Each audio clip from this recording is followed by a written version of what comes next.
The next thing I'm going to look at in this video is estimating calculations. Can you pause the video and write down anything that you know about estimation? How should you estimate calculations?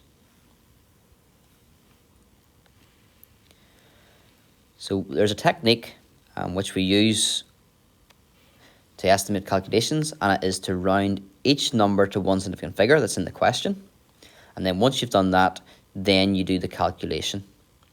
Don't try and be overly exact.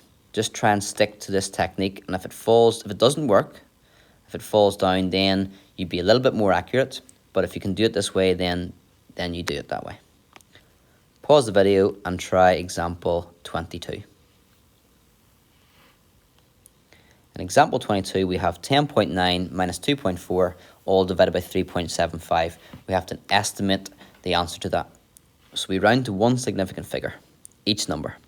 10.9, the 10.9, the first significant figure is in the tens column, so we round that to the nearest 10, which would be 10.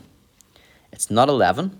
If you wrote 11, 11 has two significant figures, so you wouldn't have rounded it to one significant figure, so it's definitely not 11. 2.4, the 2 is in the units column. It's the first significant figure, so we're rounding to the nearest unit, which would be 2. And then 3.75, the first significant figure is in the units column, so we're rounding this number to the nearest unit, which would be 4. So we have 10 take away 2, which is 8.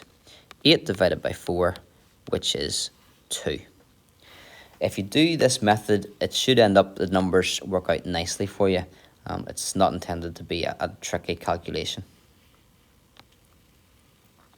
And finally, on this section, we've got use a calculator for calculations and numbers in standard form.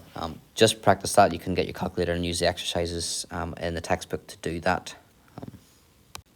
My only advice there is that when you type it in the calculator, it should look exactly as it is in the textbook. If it looks different, you're liable to have made a mistake.